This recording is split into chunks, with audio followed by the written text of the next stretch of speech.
Alô galera, Vasque Análise aqui, Marcelo falando. Tive acesso ao vídeo de 4 minutos do professor José Humberto, especialista em direito empresarial, e fala da SAF do Vasco. Já vi 1, 2, 3 vídeos, não vou lembrar agora, e comento lá, né? Dou uma congratulada nele, porque ele é um especialista.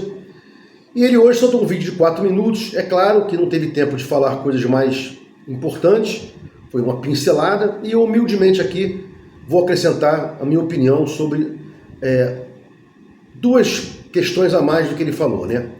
Então, o professor Humberto ele fala e depois ele resume. Então ele fala assim, resumindo, né? Se o Vasco não tiver o plano aprovado pelos credores, falência. Plano aprovado pelos credores, cumprimento. Durante os primeiros 2 anos não pode descumprir, se descumprir a falência, e aí toca-se o barco. Então, repetindo aqui, o resumo do professor José Humberto, especialista em direito empresarial, que soltou um vídeo hoje com o título: é verdade que o Vasco pode falir com a recuperação judicial? Então ele explica rapidamente, o vídeo é pequeno, 4 minutos, e resume em 2 grandes frases, né? 2 grandes assertivas. Se o Vasco não tiver o plano de recuperação aprovado pelos credores, falência. Como assim? Eu sou Vasco, olha, credores, eu tenho aqui uma planilha para como pagar os senhores. Os senhores aceitam? Então, segundo o Zé Humberto, professor, se os meus credores não aceitarem esse plano, essa planilha, eu tenho uma falência decretada. E se eu apresentar o plano, se eu apresentar o plano aos meus credores e eles aceitarem, e em até 2 anos eu descumprir, falência pelo descumprimento nesses primeiros 2 anos, né? Então essa é a posição do professor José Humberto, está lá nesse vídeo de 4 minutos. Eu vou acrescentar aqui, humildemente, algumas ponderações. Primeira ponderação: se não fizer recuperação judicial, vai falir. Então, a recuperação judicial urge. É impossível você não fazê-la. Não tem para onde correr. Tem que fazer a recuperação judicial porque não há dinheiro para pagar as despesas, as dívidas que vão se vencendo. Dívida vencida, dívida não paga, inadimplência, devedor empresário, falência. Não tem jeito. Então, se não pagar hoje, né, pode haver o pedido de falência por qualquer credor. Ponto. Então não existe falar, né? Você escuta falar. O pessoal do Vasco lá votou pela recuperação judicial, eu votaria contra. Isso é besteira, isso é uma falha de entendimento.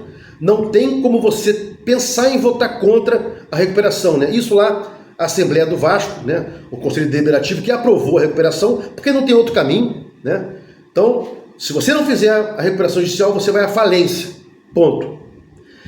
Você apresentando o plano de pagamento aos credores, né, a planilha, para ficar mais claro aqui, o credor pode falar, os credores podem falar sim ou não. Conforme o professor José Humberto falou, se for não, falência, vou acrescentar aqui que a fala dele foi diminuta, passaram despercebidas algumas nuances. Primeira, eu apresento uma planilha aos credores e esses credores não aceitam. Não é falência de cara.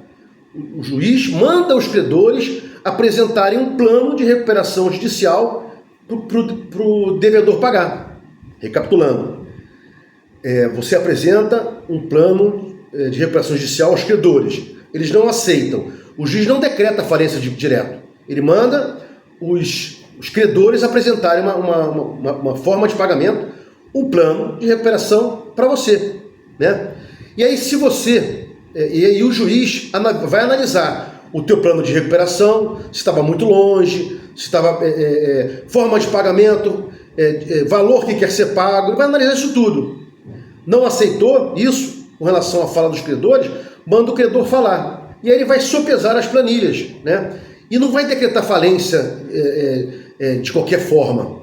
O juiz está ali para cumprir, fazer cumprir não só o que está na lei, né, mas alguns princípios também da preservação da empresa. Então o juiz não é um mero homologador de planos. Ah, você aceitou o plano do credor? Homologado. Ah, você não aceitou o plano do credor? Falência. Nada disso. Como eu falei, não aceita o plano de recuperação do credor, ele manda o devedor do Vasco, ele manda o credor falar, apresentar uma planilha, e eu, Vasco, vou dizer, posso também impugnar alguma coisa para que ela fique no meio termo. É possível isso, não é ferro e fogo. Por quê? Porque tem o juiz lá não é um mero homologador de recuperação judicial e nem decretador de falência. Ele vai sopesar princípio da preservação da empresa ou continuidade da empresa, é uma instituição centenária, presta serviço social, tem lá a formação de atletas, formação de caráter de seres humanos, tem a escola. Então não é assim, é torto direito decretar falência. Inclusive, se os senhores estão esquecidos ou não tiveram acesso, o juiz, quando tirou o controle acionário da 777 da Vasco-SAF, ele colocou lá como um dos fundamentos de retirar o controle acionário da 777 da Vasco-SAF, disse lá, Vasco da Gama, uma empresa centenária, presta serviço social, relevante interesse da coletividade, blá blá blá. Então, resumo do professor Zé Humberto, já para fechar o vídeo, para não ficar extenso, plano de recuperação apresentado aos credores pelo Vasco, aceito? Não aceito? Falência. Né? E se aceito, tem que pagar nos primeiros 2 anos direitinho, isso não é falência, e depois se volta a discutir isso sem decretação de falência. Esse é o resumo do professor Zé Humberto. O meu resumo: tem que fazer falência de qualquer maneira. Perdão, tem que fazer recuperação de qualquer maneira. Se não fizer, é falência. Segundo ponto, eu, Vasco, devedor, apresento minha planilha ao credor, né? E eles podem dizer não aceito esse plano de recuperação judicial.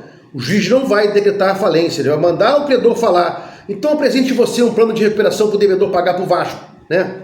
Princípio da preservação da empresa, uma instituição que presta serviço social, igreja, escola, formação de jogadores, blá blá blá, né? E aí, voltando esse plano de recuperação apresentado pelos credores para o devedor pagar, ele vai sopesar, né? E aí sim vai bater o martelo tendente a dar ao Vasco a recuperação judicial, né? Não é crível que fique uma coisa muito longe, né, do que o Vasco apresente e nem que os caras queiram receber. Vamos supor, a dívida é de 1,4 bi, um exemplo, né? Eu só quero pagar 200 milhões. Não tem como, conversa, né? Tem que ser um valor plausível. E se houver negativa de um valor plausível, né? Se houver negativa de um valor não plausível, falência. Mas se houver negativa dos credores de um valor plausível, o juiz manda a outra parte falar, se meu valor apresentado e o devedor for plausível para pagamento, e vindo ao juiz, ele vai olhar, né? Fala aí, Vasco, você aceita? O Vasco aceitando, fica com a recuperação judicial apresentada pelos credores ao devedor, para eu poder pagar, para o devedor pagar, ou então vai sopesar e vai chegar a um denominador comum. Ponto. Essa situação não há outro que falar. Ah, mas se o credor não quiser participar, quiser ficar de fora, ele fica de fora, perde lá o privilégio de ficar nas camadas que recebem antes, pode ter o seu crédito prescrito, pode receber depois só que acabar a recuperação judicial, né? E depois, se ele executar o Vasco em alguma vara que a gente chama de singular, juiz singular, que não seja da empresarial, pelo princípio da cooperação, o juiz daqui fala com o juiz da falência e não pode o juiz daqui da execução decretar penhora, essas coisas. Manda o juiz da falência dizer, né? Porque o princípio todo aí da preservação da empresa credores, todos vocês vão receber aqui, né, uma forma de pagamento justa, um valor justo, blá blá blá. Quem ficou de fora tem que fundamentar por quê. Não é ficar de fora e decretar falência de um devedor para receber antes dos outros ou para ser diferente. Não existe isso, né? Já falei aqui, não é só a norma que manda no direito. Tem princípios, né, macro que pairam sobre a norma e fazem que a norma possa ser suspensa naquele fato ali e que o princípio atue naquele momento. Ah, Marcelo, você complicou tudo. Não, simples assim. Pode ter uma norma lá que diga que acontecendo isso, o resultado é esse, mas só que vem um princípio maior, como da preservação da empresa, o juiz verifica isso, sopesa, não deixa o Vasco ir à falência, tendo em vista que houve a apresentação de um plano pelo Vasco crível, não aceito, e depois um plano de recuperação apresentado pelos credores, que pode haver uma sopesação aí para que haja uma recuperação judicial. Friso, o juiz não é mero homologador de falência pelo devedor, ao seu bel talante, ao seu alvedrio. Não é assim que a banda toca. Então acho que não tem outra forma de você fazer. Tem que fazer recuperação judicial, porque se não fizer, falência. E em fazendo, o Vasco não pode deixar de pagar nos primeiros 2 anos, né? Como bem o professor disse, e tem que ficar de olho no seguinte, né? Não é só recuperação judicial, que aqui na recuperação judicial não pode ter dívidas tributárias. É pagar a recuperação judicial, é pagar as dívidas tributárias, pagar outras despesas, né? Correntes, despesas correntes, para que o Vasco possa voltar a ter recebimentos dos valores que ele está para receber, sem penhoras, sem falência e essa história toda que eu contei para vocês aqui, tá? Humildemente, professor José Humberto, só acréscimos a Vossa Senhoria. Bom, se gostou dos comentários aqui, se inscreva no meu canal Vasco Análise, dá um like para mostrar o YouTube engajamento, sininho para mostrar o YouTube engajamento, para mostrar o YouTube que você quer receber meus vídeos, Vasco Análise, fique com Deus e até o próximo vídeo.